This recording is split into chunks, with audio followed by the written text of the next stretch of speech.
everyone, welcome back to NCT. I've just finished bringing some new stuff to the basement, so why don't we roll over to the workbench and check it out.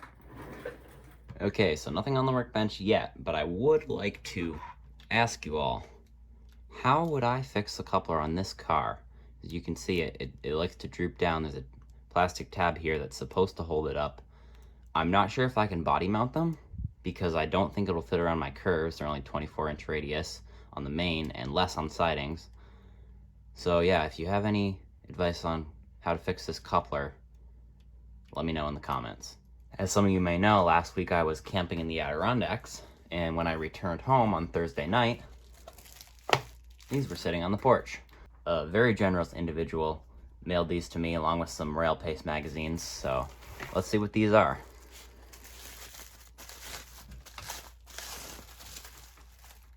We have, ooh, look at this. Very timely.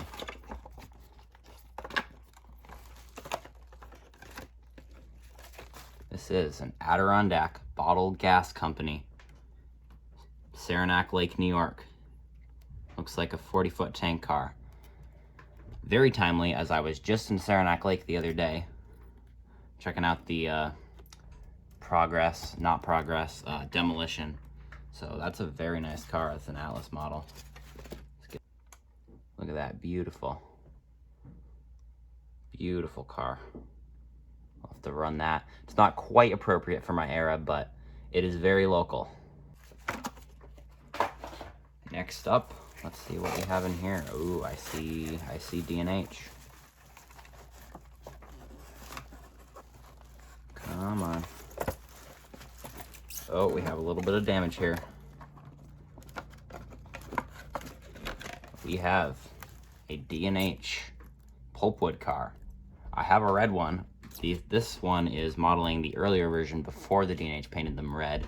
This car came from the Baltimore and Ohio Railroad, so yeah, it looks like a couple pieces are coming off here, but nothing I can't fix. Very nice model. Interesting load too. Another Atlas model. Very nice. There we go, good as new. Very nice car, almost identical to my red one. Boom, there's the red one. So yeah, they're pretty much the same. I do like the different variations in lettering and paint. Very nice.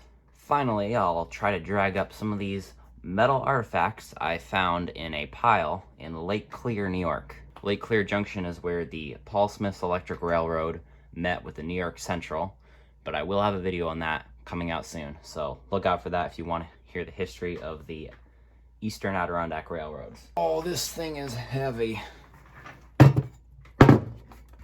Watch your fingers. This is a tie plate. Rail sits right here. This gets spiked into the ties. And these things are heavy. These are way heavier than they look, but very cool. Yeah, my fingers are gonna get really dirty from touching these, but I will clean up the rust, and I don't know, maybe hang it on the wall. I don't really know what I'll do with it, but I couldn't just let it go to scrap, and no one else is going to use this for anything, so yeah. I've also got some smaller artifacts. This is a rail joint bolt for bolting, the jointed rail together. I couldn't take a rail joint just because they're so big and heavy. Of course, I had to get a couple spikes. I'm thinking of a plan to do stuff with spikes. I will be sharing that in the future, but stay tuned because that's going to be a lot of fun.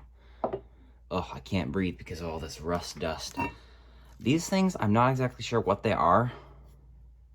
This has some numbers on it. I'm not exactly sure, but it was in the railroad pile, so.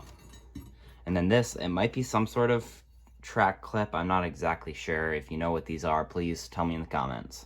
And finally, look at this. It's a rail cross section. I'm not going to say where I found this, but you can tell it's a pretty big rail, so this is very cool. I can make a bookend out of this. Yeah, this was just on the side of the road. Again, I'm not going to say where, but this is very cool.